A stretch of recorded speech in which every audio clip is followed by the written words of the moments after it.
Good evening, ladies and gentlemen. Welcome to tonight's debate. My name is Ellie Biblios and I am the chairman, and Joshua Nichols is the timekeeper. The adjudicator is Mr. Baker. The topic of this debate is that the Fremantle decision made the correct decision to cancel the fireworks display. The affirmative team seated to my right is from Pedare Christian College. The negative team seated to my left is from Pulteney Grammar School. The speaking time for this debate is 8 minutes. A single warning bell will sound 1 minute before the speaking time, and a double bell will sound at the speaking time. A continuous bell may be rung 30 seconds after the speaking time, in which the case speaker must sit down immediately. Please ensure that your mobile phones and other electronic devices are switched off. I declare this debate open and call upon the first affirmative speaker, Sonny Yadav.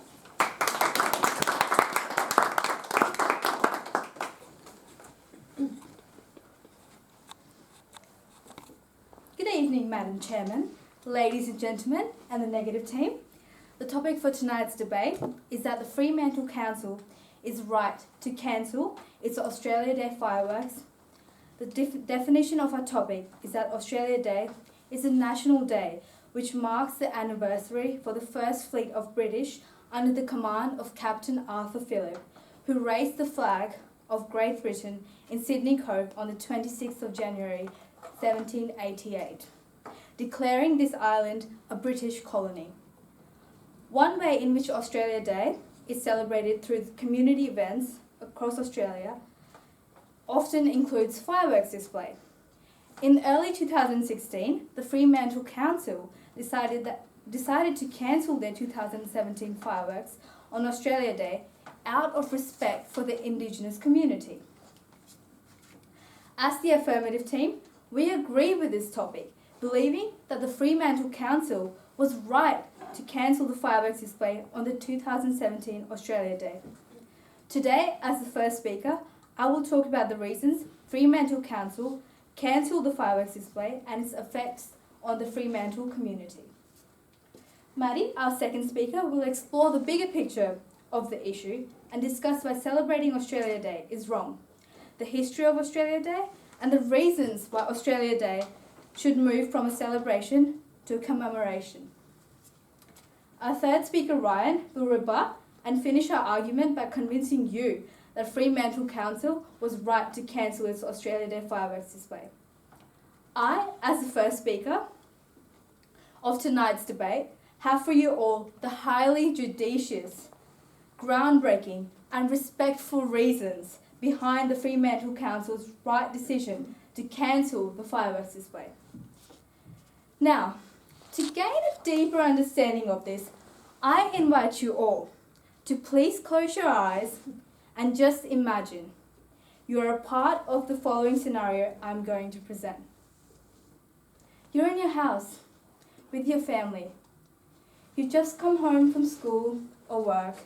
You're watching TV, enjoying or relaxed, sitting on the couch or the floor, talking about how your day has been. And then suddenly, out of the blue, strangers barge into your house and kick you out so you have to sleep in the shed in the back garden. Then those people decide, awesome, it's our house now. We'll have a party, set off some fireworks and celebrate. Also, we'll have to do that on the day we took over your house. Don't you find this disturbing? Perhaps even disrespectful? Well, in the simplest terms, this is how the Indigenous population of Australia, especially in Fremantle, feels towards Australia Day fireworks display. This leads me to my first point, that the Fremantle Council was in fact right to cancel the 2017 fireworks display out of respect for the Indigenous community. According to the 2011 census, 1.6% of the Fremantle community are Indigenous. It doesn't sound like much, but that's 2,500 people who get reminded of the harsh reality of their past, which lies within the fireworks display every year on the 26th of January. That's 2,500 people who get reminded of the systematic prosecution of the Indigenous population. So why is it so wrong to cancel the fireworks display, not the celebrations, if it's going to positively impact the lives of 2,500 people who have had a long run of racial injustice since the 26th of January 1788. The Australia Day fireworks display widened the gap between the Indigenous and non-Indigenous people. It is certainly the time to take measures to fill this gap between the Indigenous community and the non-Indigenous community. The fireworks themselves are not what caused the dispossession, rather the celebratory meaning behind those fireworks, says the elder members of the Fremantle's Indigenous community. The former Prime Minister of Australia, Kevin Rudd, apologised to the whole Indigenous community in good faith to take initiatives towards the goal of reconciliation. Now, the Fremantle Council has shown courage, compassion and far-sightedness to stop the wild fireworks celebrations to further fill this gap. This decision shows what is known as inclusiveness. The nation as a whole only moves ahead and progresses when all sections of the community feel equally respected and honoured. As per The Australian, most residents of the Fremantle Council have supported the Council's decision and even said it was time for Australia to stop celebrating genocide. The Australian newspaper further reports Miss Corina Abraham, who is the custodian of Vatshuk Nunungan land of WA, said, "Australia Day signifies death and anger when our land was stolen." The Fremantle Council has taken a commendable decision to stop the fireworks display. The Fremantle Mayor, Dr. Brad Pettit, says Australia Day should be respectful, and just setting off fireworks and having some grand party, as well as ignoring our dark history, is not the best way of doing it. He also states, instead of the fireworks, it is important to tell the story of the history of Australia Day by incorporating ways which bring people together, especially families, into Fremantle. This can be achieved through light shows or laser shows which tell a story. And having diverse bands and music, particularly keynote speakers who will shed light to the issue. Through this, not only does it recognise the history of the day, but also benefits the Fremantle businesses and thereby its economy. Which brings me to my next point, the economic benefits of cancelling the fireworks. The council believes they need to consider the ongoing cost of environmental impact of the fireworks display. Instead of losing $100,000 on fireworks each year, which only go on for about 10 to 15 minutes, the council will introduce an alternative event which will be culturally sensitive as well as being for a longer period of time, attracting more crowd into Fremantle. According to the mayor, the money spent on the fireworks is planned to be allocated on another day where businesses benefit. It's not only a win for the local business, but for everyone, both culturally and economically. To conclude, we as a society can only move forward by recognising the core history of Australia Day. And we believe that the Fremantle Council has taken the right step to cancel the fireworks on Australia Day in 2017. The Council has taken a bold step towards moving forward and incorporating a greater sense of social cohesiveness in not only Fremantle, but the wider Australian community. Sometimes, the smallest change ends up being the biggest step in the right direction. Thank you.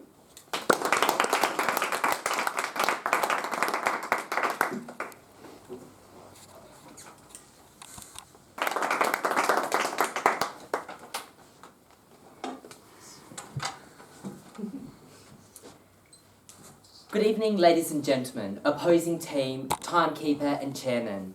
My name is Josh and I'm the first negative speaker from Pulteney Grammar School. The topic for tonight's debate is that Fremantle Council is right to cancel its Australia Day fireworks display. As a negative team, we disagree with this statement.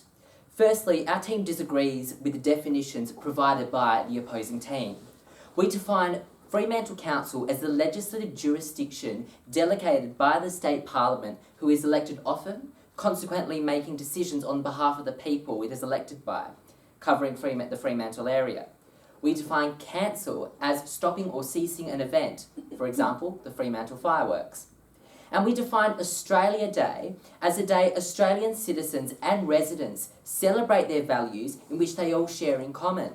Egalitarianism, for example, mateship and freedom. It is a national day for all citizens. And we define right as an action based on the consensus view of people in the area. Ladies and gentlemen, I'd like to give some context of this topic from our perspective. Fremantle Council will not go ahead with celebrating Australia Day with fireworks, citing respect for Indigenous people, because they consider it an invasion day, the day Arthur Phillip invaded Indigenous occupied land. As first speaker, I'll be talking about how Australia isn't what it was before. We have changed, and so has the meaning of Australia Day. Neha, our second speaker, will talk to you about how the council has made a missed opportunity. And Ned, our third speaker, will rebut and sum up our team's case. But first, ladies and gentlemen, let me rebut some of the opposing team's points. The first speaker of the affirmatives team said the British invaded or took over Australia and invaded their house. Well, we're not denying this, ladies and gentlemen, at all. We're just saying that closing the fireworks are not going to have a radical or significant enough impact to change the social dynamic of our country in order to help the relationship between white people and Indigenous Australians. Stopping fireworks is not going to help this. Next, ladies and gentlemen, the first affirmative speaker said that businesses will benefit from cancelling celebrations, including small businesses. Well, ladies and gentlemen, this is wrong because Australia Day is a public holiday. And it's a day where people go out, working people go out, they have a rest, they shop, and it's usually where they spend the most money. So this doesn't make sense. Next, ladies and gentlemen, the affirmative team said that setting off fireworks was not a good idea to reconcile with the Indigenous community. Well, ladies and gentlemen, on Australia Day, we do recognise the wrongs that people did commit many, many years ago and are still committing. And on Australia Day, we look at working towards a better society and reconciling with Indigenous people in Australia so that we have a better future for everyone in Australia. Ladies and gentlemen, to my first point now. We don't see why these fireworks should be cancelled, when clearly we no longer see Australia Day as a day Captain Phillip arrived in Australia Day. Instead, we celebrate Australia Day as a day to applaud our shared values and beliefs of egalitarianism, mateship and freedom. We celebrate it because of our multiculturalism and our people. We celebrate it because we have grown from the horrors of the past and persecution of Indigenous people, and we have added and improved the nature of our nation's society. Australia Day is when we can look and see how far we have come, and how we've improved. Ladies and gentlemen, that is what Australia Day means for us. We have learnt from our bad decisions and reflect upon them on Australia Day. We think about how we can make this country an even better place for future generations. Ladies and gentlemen, this is what we think of Australia Day, and I hope we all share this view. We believe this is the consensus view among all Australians. Correct me if I'm wrong, but I think that we have come far from celebrating our colonialism. Ladies and gentlemen, we need to put into context how previous Australian societies viewed Australia Day. Many years ago, we didn't have shared culture or much shared history together with Indigenous Australians. Therefore, the nation celebrated the day as a day that the nation was founded or colonised. We've come far, and now we've got lots to celebrate. And ladies and gentlemen, sometimes we do need to celebrate the good times in history. We've got lots to celebrate. Ladies and gentlemen, to my second point now. I'm sure most of you would feel that the consensus view is that fireworks should go ahead because we're not celebrating Australia that existed 200 years ago. Ladies and gentlemen, we defined right as an action based on the consensus view of the people. And ladies and gentlemen, like I said, Australia has evolved from a nation proud of colonialism. From that time, we've had waves of migration and rights movements and events that have popped up. That ultimately has shaped our nation for the better, and I'd hope that's what we're celebrating for it now. Ladies and gentlemen, therefore, is Fremantle Council doing its job as a representative government to hear their people? Fremantle Council has said that they've received significant feedback, but what feedback is that? What is that feedback that justified their decision to cancel the fireworks? Ladies and gentlemen, they can't even provide evidence on their website to justify the decision. I challenge the council to release the correspondence between their residents and community to see what they really think. In fact, ladies and gentlemen, even higher-ranking Indigenous figures in Western Australia, such as Labor's Indigenous Affairs spokesperson Ben Wyatt, said, "Cancelling popular events in the name of reconciliation doesn't advance the cause. If it's because of cost, then call it cost." Furthermore, Elder of the Fremantle area, Robert Isaacs, said Australia Day should focus on the good things that we have. This proves, ladies and gentlemen, that cancelling the fireworks wouldn't be the best idea. Even an Indigenous figure, or figures, who speaks for many Indigenous Australians, is sceptical of the move in cancelling these fireworks because, in actual fact, cancelling the fireworks won't enhance our society or won't make it a better place for many Indigenous people. So, ladies and gentlemen, we don't see Australia Day as a day Captain Phillip arrived in Australia anymore. We've grown as a nation, and so has the meaning of our National Day. We've ultimately come further than celebrating colonialism, and we need these fireworks to show that we have built and grown as a nation. And lastly, ladies and gentlemen, the consensus view is that Australia Day fireworks at Fremantle should go ahead because everywhere else around Australia hosts them as well. The fireworks celebrate what we have today and what we should be celebrating now. Ladies and gentlemen, thank you very much for listening to me tonight. Thank you.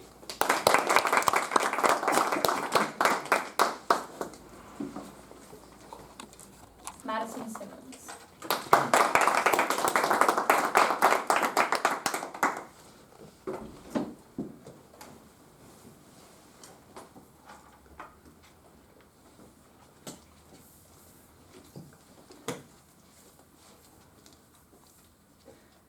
Good evening, ladies and gentlemen, Madam Chair, and our esteemed opposition. This evening, as you've already been told, we are debating the topic that Fremantle Council made the correct decision to cancel their Australia Day fireworks display. And as the affirmative team, we agree with this statement. You've already heard our first speaker, Sony, talk about the relevance for the Fremantle community of cancelling the fireworks and how this has a positive impact upon the Indigenous community there. I will continue to elaborate and talk about how it's inappropriate to have celebrations on this particular day and why the Fremantle Council's decision is a move to begin to redefine how we celebrate, recognise Australia Day. But before I get into that, I'd like to address some of the points that our opposition has discussed with you. Firstly,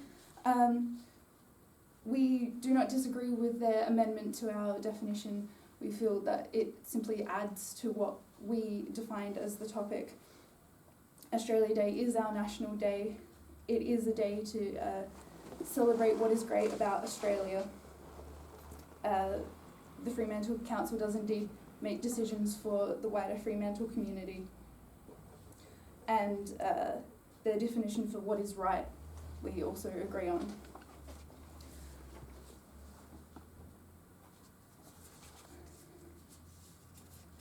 The first speaker began by saying that people no longer see the 26th of January as an invasion day, and instead we see it as a day to celebrate our shared values.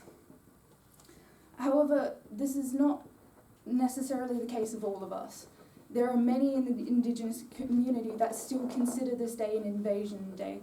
many in the Indigenous community mourn their history and their lost ancestry on this day, and don't see it a fit day to hold a celebration.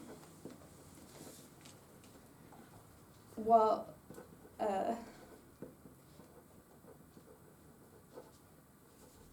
we certainly have learnt from our past decisions, that doesn't mean that they didn't happen, and they happened as a result of some events that did occur on the 26th of January, 200 years ago. The first speaker also stated that we've evolved from then, but that doesn't mean that we can't recognise what's happened in the past, particularly if it's out of respect for a large number of people in our community who've lost their heritage. He also quoted Ben Wyatt saying that cancelling the fireworks doesn't advance the cause of reconciliation, but if a large group of people feel that a celebration on this day isn't appropriate, then that is a sign of reconciliation that the Fremantle Council has made. I'd like to now move on to my own points. I would also like to give some context for Australia Day and why we acknowledge it on the 26th of January. The 26th of January marks the anniversary that Captain Arthur Phillipps arrived in Sydney Cove, planted the British flag on Australian soil and declared this land terra nullius, meaning that it belongs to no one. What the early colonists clearly ignored was that there were people here that did own this land. What this event heralded was the beginning of many injustices and atrocities that were committed against the original inhabitants of our land. And these atrocities included segregation of the Indigenous community from the new European society being set up, and then later forced assimilation of the Indigenous community into this society. There was forced removal from their ancestral lands, and there were many countless legally sanctioned murders against the Indigenous population. In fact, even at the time of Federation, Indigenous people were not considered residents of Australia, and the White Australia policy was legalised in 1901, which legalised discrimination against anyone who wasn't white. This constitutional discrimination only ended in 1967, merely 49 years ago. And all of this occurred as a direct result of the events that occurred on the 26th of January, 1788.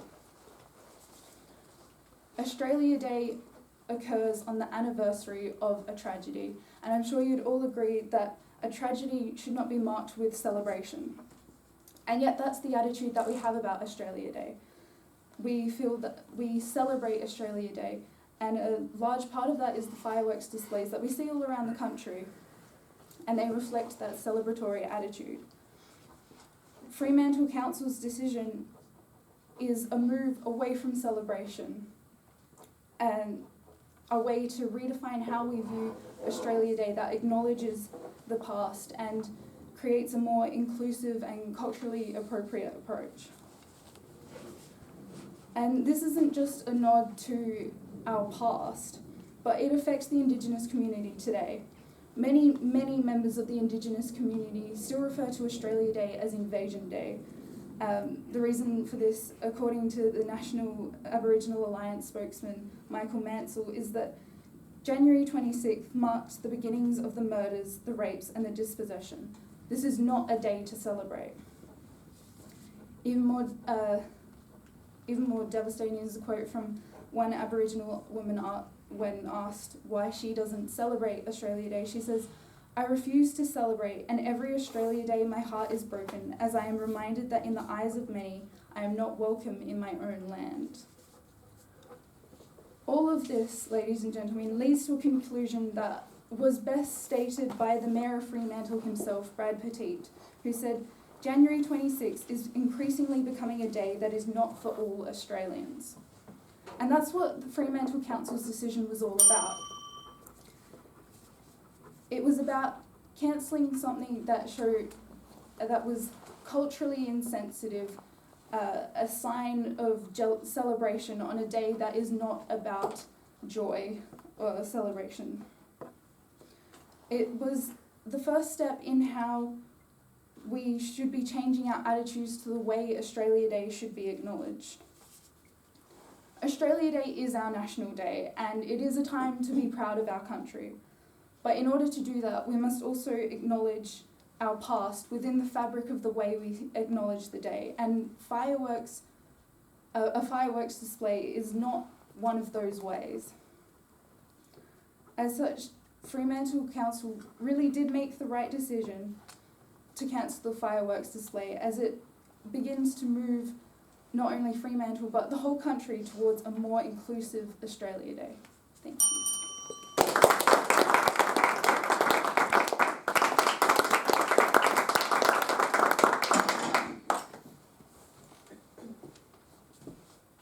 Good evening, ladies and gentlemen, Madam Chairman, Timekeeper and fellow debaters. The topics for tonight's debate is that the Fremantle Council is right to cancel its Australia Day fireworks display. We, as the negative team, strongly believe this statement to be false. Before I begin tonight, I'd first like to rebut some of the other team's arguments. The first speaker has said that Australia Day signifies death and anger, but I don't think that it does anymore. As our first speaker, Josh, has already spoken about, Australia Day is more about Australian culture now and celebrating that through barbecues and going to the beach. It doesn't really signify death and anger anymore. Mourning Day absolutely does for Indigenous Australians. But what we are saying is not that we can't make the fireworks display more inclusive, but just that it shouldn't be cancelled. It's not really worth cancelling the fireworks. The first speaker has also said that the council will introduce another event, and this is absolutely true. However, this event, once implemented, is going to take some time to build up to the same popularity that the fireworks display has. Owen Williams from the Chamber of Commerce in Fremantle said that this could take at least 10 years.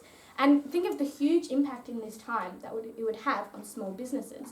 She's also said that $2.5 million or even more could be lost in just the immediate time frame of Australia Day. We can't really risk small businesses going under just because we want to cancel a fireworks display. The second speaker from the affirmative team has saying that we should recognise what has happened in the past, our Indigenous past. And again, this is absolutely true. We definitely should. However, fireworks is not actually stopping us from doing this.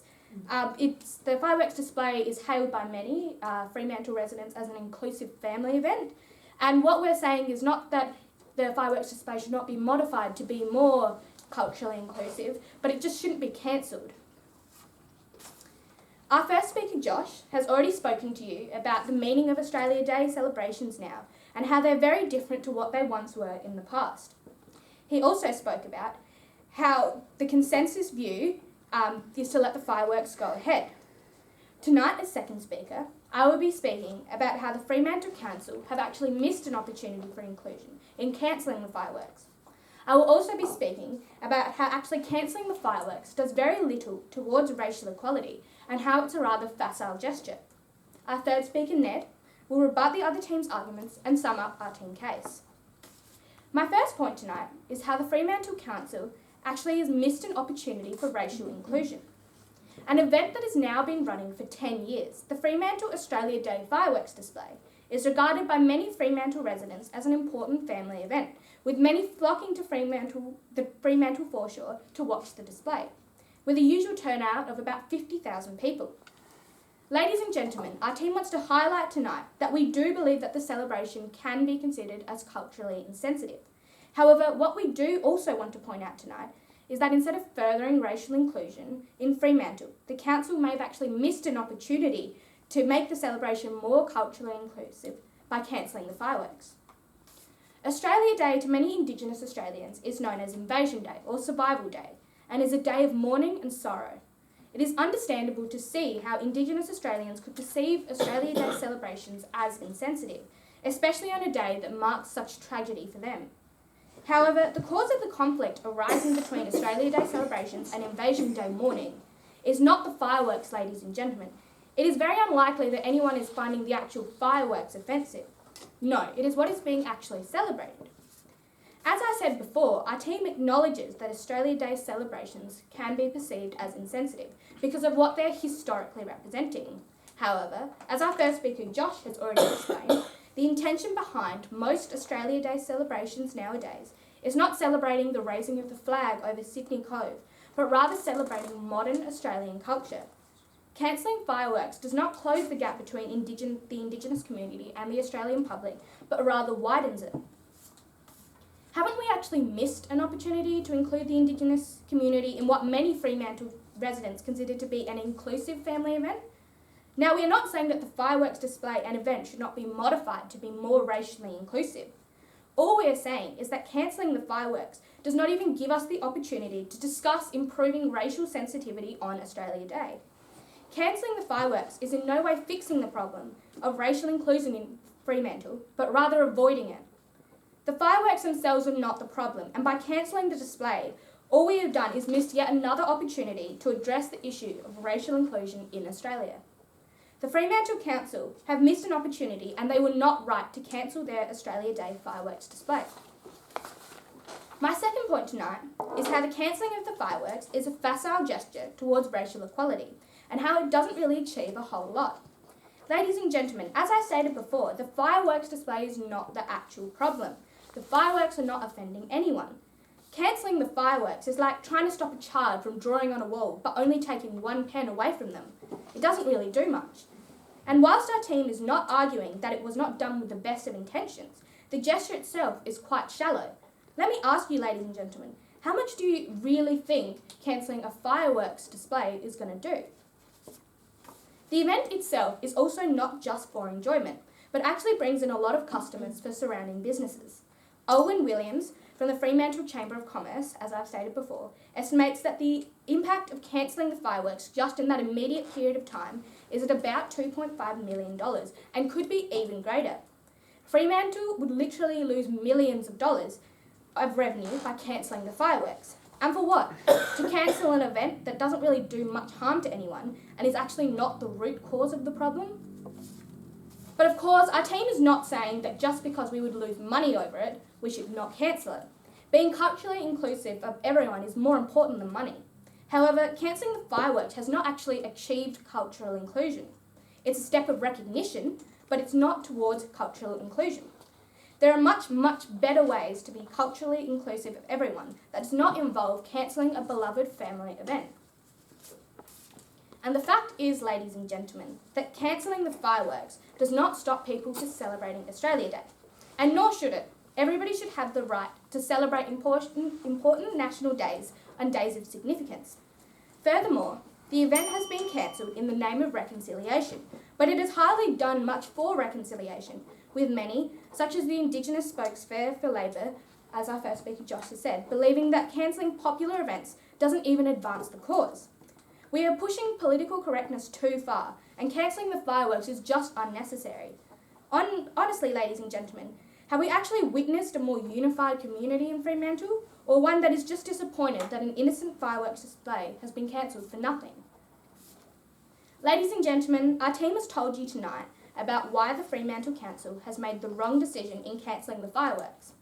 Not only does the fireworks and other Australia Day celebrations no longer commemorate historical events that they once used to, we've actually missed an opportunity for education and awareness about racial inclusion, avoiding the problem rather than addressing it. And the gesture itself isn't even really worth it. Cancelling the fireworks has not magically fixed the problem of racial inclusion, and nor will it. It's a facile and rather useless gesture, and the Fremantle Council did not make the right decision to cancel its fireworks. Thank you.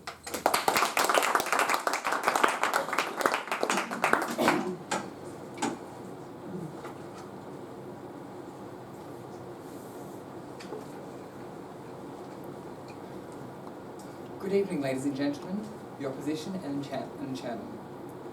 As you're aware, the topic for tonight's debate is that the Fremantle Council is right to cancel the Australia Day fireworks display, and as the affirmative team, we are trying to convince you that this is the case.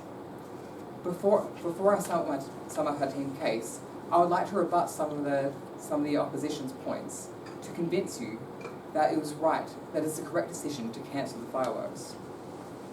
A common idea expressed by both Ned and Joshua and Neha, is that cancelling the fireworks display would have a negative effect on the impact on the businesses in the Fremantle community, stating that has a negative impact of $2.5 million, and that people will come out during the holiday to spend money. But this is possible with any event at all. We don't need a fireworks display to have a family event.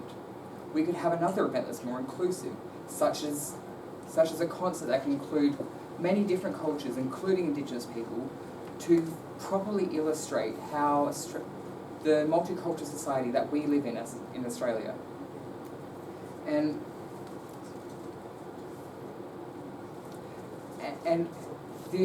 also, the fireworks display is a very expensive is an expensive event. According to the mayor of Fremantle, Brad Petit, it costs $50,000 every year, and it's the most expensive event. So why not have another event that could cost less and have the same effect? And another common idea expressed was that this is a long-standing tradition that it will be hard to break and to try and develop another event to the same level that we have now. But I would like to tell you that this event is only 10 years old, or not much older. It had its origins started off as a modest Frio cracker night, and it has only now grown in the past 10 years to the level it is today. So they say that, another event might take just 10 years, but it's the exact same time that this event's been around as well, so it's not an issue.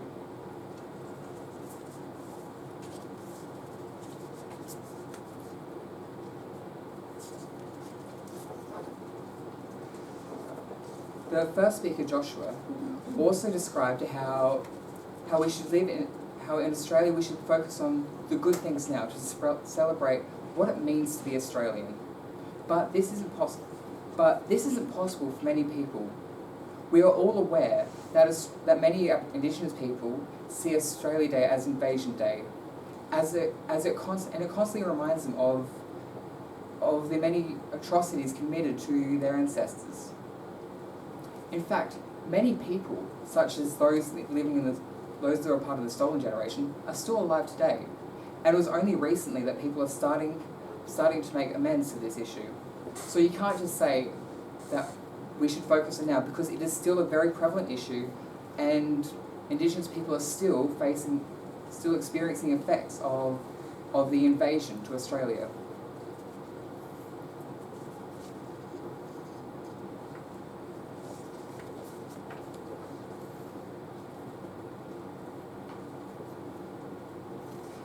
It was claimed that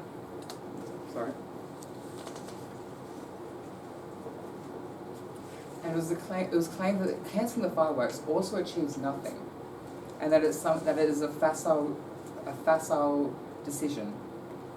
But may I remind you that it is merely just a first step, and as our first speaker, Sony, illustrated rather well, it is an annual reminder of the many atrocities committed to the Indigenous Australians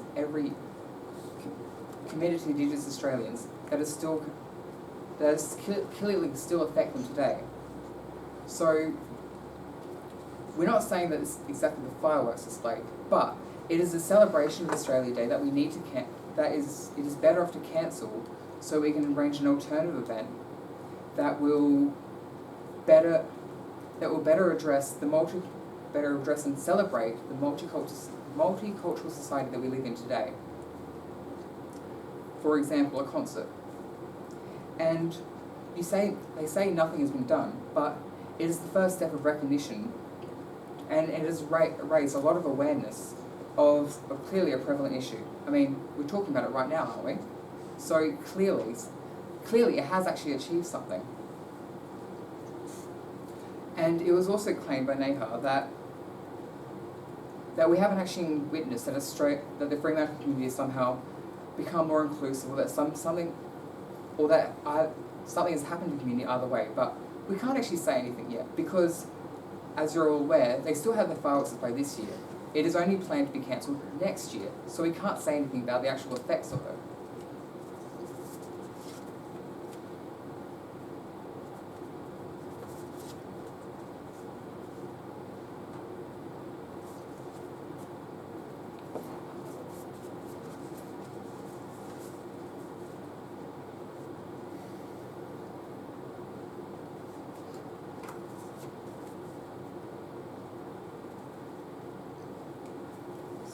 Sorry about this.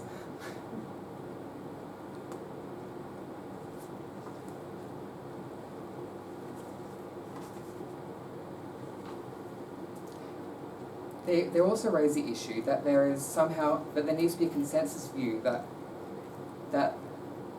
cancelling the fireworks is the right decision, and that there aren't people who are actually disagreeing with the current fireworks display, but that's clearly not the case. Many people, both Indigenous and non-Indigenous people, have expressed discomfort about having a fireworks display to celebrate the atrocities committed to the Indigenous population. And sorry.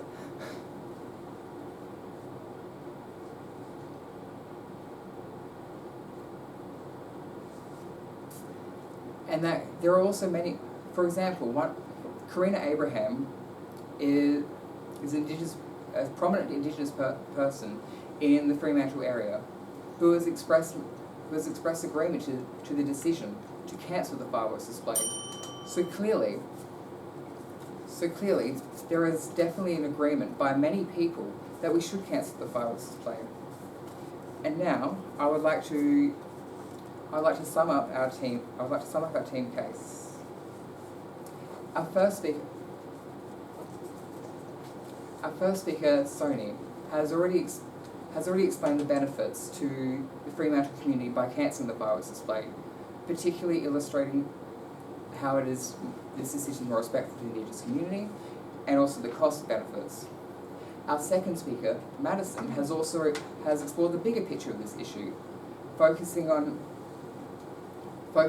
how we need to consider an alternative way of approaching Australia Day, and that a fireworks display is not the right method. And so, ladies and gentlemen, it is clear that a fireworks display is not appropriate to celebrate Australia Day.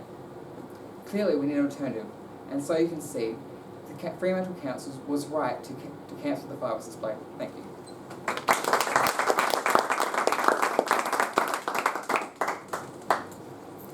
I call upon the third negative speaker, Ned. Ladies and gentlemen, as a West Coast supporter, I am slightly biased against Fremantle, but when it comes to the decision to cancel the Australia Day fireworks, the Fremantle Council has really dropped the ball. Ladies and gentlemen, tonight I will not only sum up our team's case in the negative side, we'll get one right there, but I will also rebut the affirmative side's case. The first affirmative speaker has painted a picture that celebrated Indigenous artist Albert Namatjira would surely be proud of. But we should note that it wasn't quite all that sudden, and we are not in any way attempting to excuse any sort of behaviour that occurred from non-Indigenous settlers back in the 1780s. But they arrived on the 18th of January in 1788, which I didn't find out until today, which is fascinating for me. But they arrived on the 18th, they got stuck in Port Jackson for a while, Port Jackson in Pulteney Bay for a while, then they came round to Port Jackson, Sydney Cove, and then on the 26th, one ship managed to get into Sydney Cove and plant the flag. And that's what the 26th is based around. And there had been some contact with white settlers in the past, so when I say settlers, white people in the past, so they did know that they existed in some places. And there were, in some cases, most not so, but in some cases there were attempts to actually be kind to Indigenous people, like the treaty that was signed in Melbourne by what's his name, Batman. Sorry, I can't remember his first name. I also said that the fireworks display were a harsh reminder, but as to these the atrocities that may have been committed by non-Indigenous settlers, but surely they get that every day, and that one fireworks display is not going to necessarily bring back those feelings just any differently than many other things that happen in everyday Australian society. And that also, there's no reason, or in fact, that there's actually an acknowledgement of country before the fireworks display, according to a person who was on Channel 7. Whose name currently eludes me again. I'm not very good with names, as you can tell. They also said that, the third speaker also brought this up, as well as their first speaker, that elders, Noongar elders of the local Fremantle area, weren't actually in favour of this. But there is one example that we found. We are confident that there are others who is not in favour of cancelling these fireworks, and that is Robert Isaacs AM, who is not only the holder of an Order of Australia, but is also the chairman of the Australia Day Council in Western Australia, and a very celebrated and highly thought of man. So I think that he is also a very reputable person. They also said that most people in general in Fremantle were in favour of this, and again this was brought up by their third speaker. However, we don't really have any real statistics to say this, and as far as we could find, the latest statistics about celebrating Australia Day was a news poll from 2004, which stated that a whopping 79% of Australians were in favour of continuing to celebrate Australia Day on the 26th of January, which you would have to say is certainly a consensus view, which, as our first speaker Josh has elaborated on for you, means that this is in fact not the right decision, if it is not the consensus view of the people of Fremantle and indeed Australia. The opposition's first speaker also said that we were ignoring history with this fireworks display, but we do acknowledge history. We have an acknowledgement of country before the fireworks display, and we can in fact, as our second speaker Neha has said, acknowledge this further. We can use this as an opportunity to educate people about the history of Australia and the relations between non-Indigenous and Indigenous Australians over the course of the thing. Also, the opposition's first speaker also brought up alternative ways of kind of celebrating, including perhaps a laser show. I may have misunderstood that point, but if you're going to have a laser show, why would you not have fireworks? They're actually cheaper, if I'm not very much mistaken. And they also said that the money being moved to another, or that the financial impetus behind this fireworks display has been moved to another event which will benefit local business in that instance. But if that were the case, then why are local business people actually gathering together to put on a fireworks display of their own, which has been reported in Perth now very recently? A second speaker has said that for Indigenous, or in response to our first speaker's discussion about how Australia Day's significance has changed, they've said that some people, some Indigenous people, haven't moved on from what occurred on the 26th of January 1788. And you will never make everybody happy, and sometimes greater good does have to come into it. And if 79% of Australians are in favour of keeping Australia Day on the 26th of January, then perhaps their voices should be listened to as well.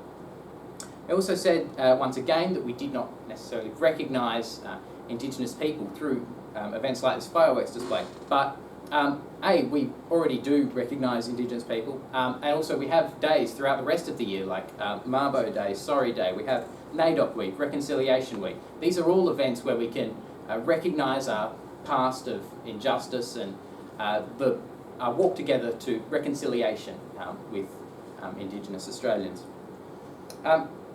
I've also said that bad things have happened, and yes, we do not shy away from the checkered history of Australia's non-Indigenous Australians' relationships with Indigenous Australians. But on Australia Day, we celebrate the good things that have happened, like the Mabo decision, like the 1967 referendum, and things that are good about our country. The fact that we live in a free and egalitarian society where we can have debates like we are tonight, which in some countries in the world we can't. And we give thanks for that on Australia Day. And that is what is important about Australia Day, and that is what we celebrate with fireworks displays.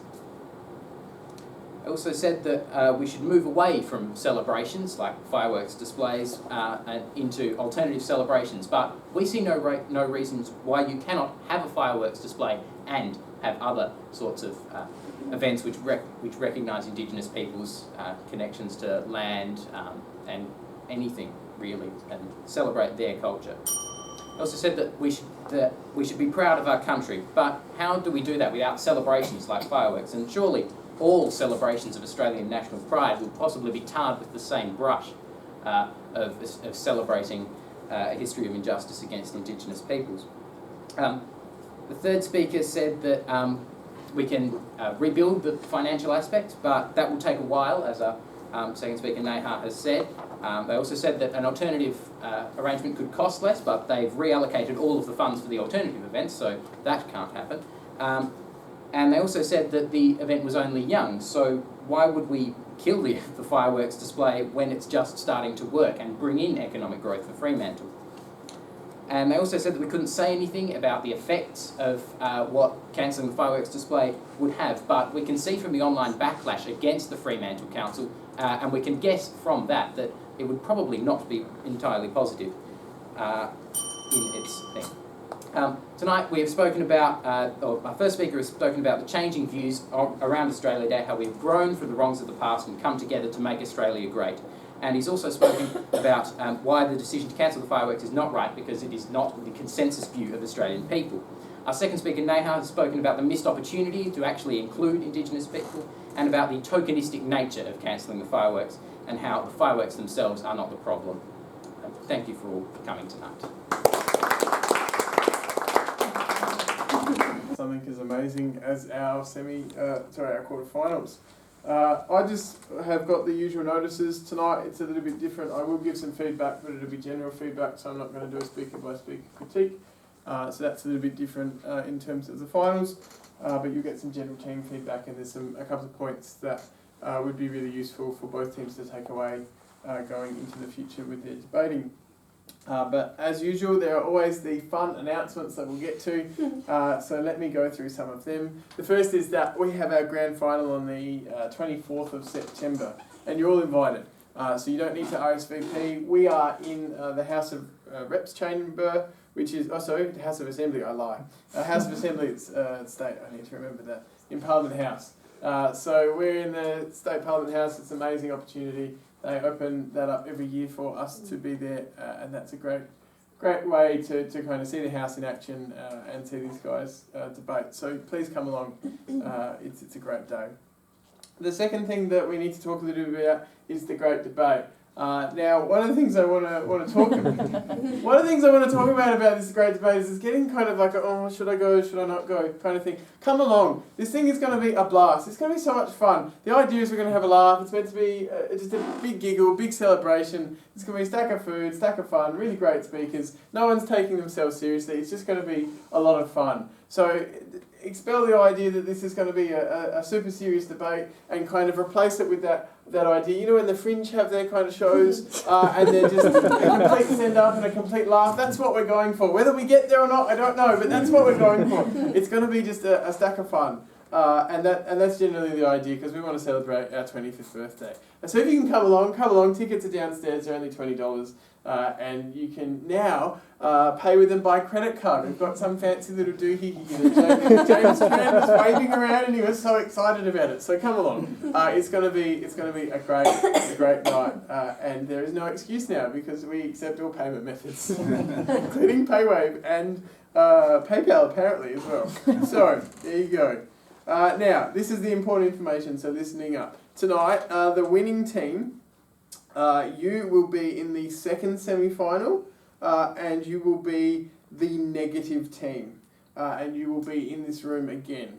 So I'll say that one more time. The winning team tonight will be in the second semi-final, and they will be the negative team, and they will be in this room, room 3. So we're back here at Pembroke next week.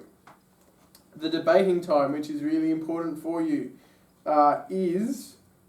okay, so the secret topic is going to be released at 6:40, and the debate is at 8:10, so we've got a short prep debate for you guys, which should be fun. Now, I'll say that again. Senior Division debaters, it's in bold, James, that means James. Senior Division debaters, please note that your semi-final debate is a short preparation debate. You get that idea? It's a short preparation debate. And you must arrive, arrive 90 minutes before the debate to receive your topic. Okay. And then here's another even bigger, bold, reminder. Don't forget! Here we go. Senior students will be permitted to bring their own computers and access the internet during the preparation time. You guys are so lucky. You know, when I did short prep debates, it was, it was like, you got stuck in a room, you were lucky if your teacher remembered to bring a whiteboard marker, and it was like, have at it. And that was 90 minutes. It was on a whiteboard. It was frantic. You guys get to check the internet now. It's just, oh, you guys are very lucky. So there should be no excuses, and we'll be seeing a great standard of debate.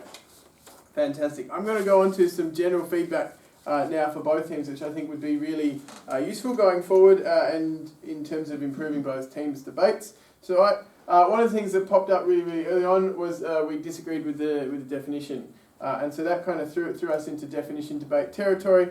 But what was really apparent is that we weren't really, the difference wasn't really quite apparent, and both teams kind of worked really well, I thought, with kind of moving forward on that space. In the event of a definition debate, what we'd like to see as adjudicators is we'd really like to see you engage with why it is that you disagree with the opposition's definition. So for a negative team, say for example, so one of the things you disagreed with was the definition about Australia Day, for example. And one of the things that would have been really interesting to disagree with is, in fact, if the affirmative team had, for example, defined Australia Day as the 25th of February. And that would be an interesting, because you're coming from a fundamentally different point of view about what you're actually saying Australia Day is. Or if they'd come and said, Australia Day is every day. And then you go, no, actually we're saying it's the 26th of January. That's a point where you'd come up and probably disagree with it. In terms of the meaning and the symbology behind Australia Day, that's probably something that's fair game in the debate, and that's where you have a go at it. So those are the kind of things that I would be really kind of honing in on when you disagree with the definition. Otherwise, what you can say is we agree with the general spirit of the definition. However, obviously from our point of view, we understand the symbology and the meaning behind Australia Day to be quite different, and this is how we see that. Because in effect, the topic really wasn't, you weren't saying Australia Day was any different. The idea of right, again, was another thing that your team kind of picked up on. Again, that was one of those points where I would say, fair go to have a go at what you want to say right is in terms of the right decision. Is it a consensus decision? Is it a moral decision? But again, I would engage with that in the strength of the rebuttal. And one of the things that you can actually do from both sides is engage with different arguments about what it actually is to be right or wrong. What does make a right decision? That's a fascinating and deep insight into the way that we come to those decisions. And so the affirmative team could have said, well, let's take this idea of consensus that the opposition have talked about tonight. Let's talk about whether there is, in fact, a consensus. And we see that there is a clear consensus, for example. And then the negative team could say, well, let's take the idea that there's a moral right here, and let's challenge that and talk about that. And so what you're doing is you're actually engaging with the deep strengths of the opposition's case on those words, because of course there's always going to be words that you're going to disagree with. So be aware of that when you're coming to a disagree, kind of agree or disagree moment in your debate. So those kind of really big crux core things as opposed to those things that you're naturally debating. So be aware of that. The second thing that I thought is really important moving forward for both teams in terms of their debating skills is what I would like to see for this debate, because we're dealing with something that's probably not very directly relevant to South Australia, is I would have liked to have seen some more comments and some more evidence from both teams in terms of actually what's going on here in Fremantle. I wanted to hear some key quotes from some key people, some key elders, some key leaders, some key city people. And throughout the debate there were some things that came up, but at times they weren't always directly related to what was actually being said in the debate. There were some, so I'm not saying all quotes were irrelevant tonight, that's not the case, but in general there are a number of quotes that were used in kind of general terms, and what I'd like to have seen is some very specific quotes and then some very specific kind of pieces of evidence to back that up.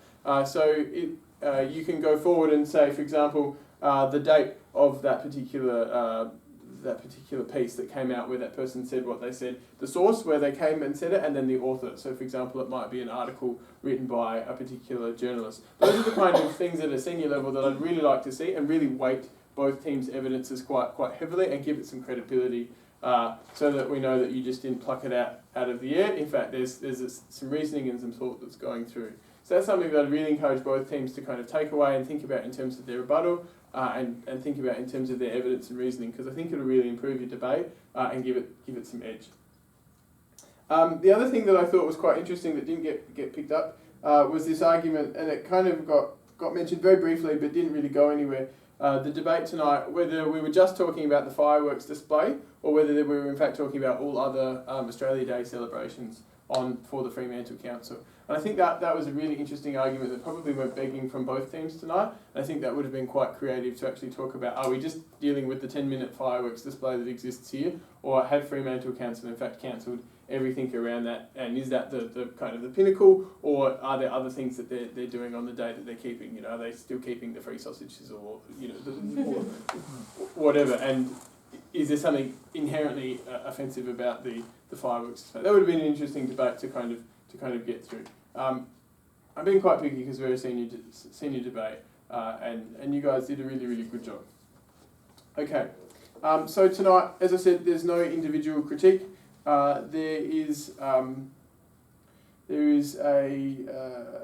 just some general team comments that I'm going to make that have kind of weighted why I've awarded the debate in the way that I've awarded it. To alleviate your suspense and your wondering, tonight I awarded the debate in a very close margin to the negative team, and let me go through my reasons now for why I did that.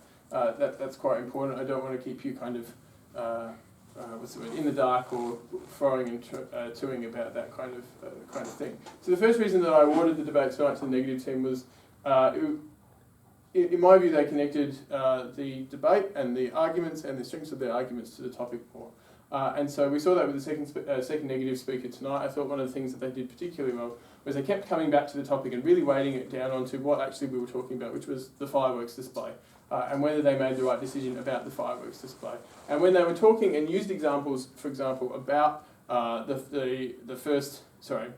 about whether or not this was culturally offensive, or whether or not the fireworks display was offensive, they kept coming back to the fact we were directly talking about the fireworks display. And I think that was the strength of the negative team's case tonight. They kept coming back to the core of the topic and really engaged with that particular topic. The second reason why I awarded the debate tonight to the negative team was they were slightly more nuanced in their approach, and I thought that displayed depth and understanding to the topic that was really quite important. One of the things that's really hard, obviously, from affirmative team's case is you're presenting a case to say that they made the right decision. And I think that was quite effective in the way that you presented that. But one of the things I think could have improved that was a nuanced approach to that. And so I think as Australians we are getting to a point as a generalisation, and perhaps this is a hasty generalisation, and you'll correct me afterwards. But as Australians, we're getting to a point where we recognise that Australia Day is a two-edged sword. There are positives and negatives, and there are people in society that really struggle with Australia Day, and it's very difficult for them. And there are people in Australia that particularly value Australia Day and celebrate it. And in fact, the things that we're celebrating are very different. And so I think there was a nuance to the negative team's case tonight that presented the idea that in fact there were some culturally insensitive things that Australia Day does stand for, and we shouldn't actually shy away from those things. But there are some other things that we can celebrate, and there are some things that Indigenous Australians can celebrate, notwithstanding the very awkward and very particularly shameful past that Australia has. And so that was a particular strength of the negative team's case tonight that helped them get across the line. The third reason that I awarded the debate tonight to the negative team was it was my view that in their rebuttal they addressed and really attacked the strengths of the affirmative team's case. One of the things that the affirmative team really went after was the kind of core key strengths of your particular case, and they really challenged the kind of arguments that you had made in respect to the cultural offence and in respect to the things that are positive and to be celebrated about that. And I thought at various points, again, with the very little evidence is clear that was kind of available to you in the time, they were able to link that back directly to, again, the fireworks display as opposed to more broadly the issues of Australia Day and what's going on there. And the final reason, which was less relevant to this debate tonight, but it was a minor factor, was the manner and presentation of the negative team. It was my view that they presented a debate which was polished and well oiled and well presented, and in a manner that was of a high standard this evening. And again, I don't want to labour that, it was a minor point, but it was nonetheless a small point at the end that needed to be mentioned. So for those 4 reasons, the negative team have won this evening. You can applaud. I also have a Senior Division Debating Award this evening. This is the last night, is my understanding, that these will be awarded, unless someone else changes their mind in the last week. And tonight, for her excellent argument, evidence and reasoning, I'm giving it to Neha. Please let me know the sheet that I was working off is a bit messy. Thank you very much for your time. I call upon a member of the runner-up team to give a vote. Thank you for everyone for coming here tonight. Thanks to the negative team for providing a really great debate. It was really enjoyable debating and listening to your arguments. Thank you for the adjudicators and the video and the audience. And congratulations for good luck for the finals. Yeah, we smash it. Thank you.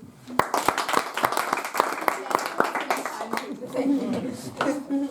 I call upon a member of the winning team to second that vote. Thanks. Yes, I'd like to thank the affirmative team. You guys put up a really great debate, and it was a pleasure to debate against you. Ellie and Josh, thank you for sharing and timekeeping, and audience, thank you for coming out. Always good to have a big crowd. And yes, adjudicator and video recorder. Thank you for doing everything. Fellow debaters, thank you, and Ms. Guilfoyle, Mr. Putland, thank you for coordinating. I'm going to get this comprehensively. Also, please do come to the great debate, because it's good. Yeah, I'm in it. It's good. Yep, do that. And yes, thank you, everyone. Ladies and gentlemen, thank you for your attendance. I now declare this debate closed.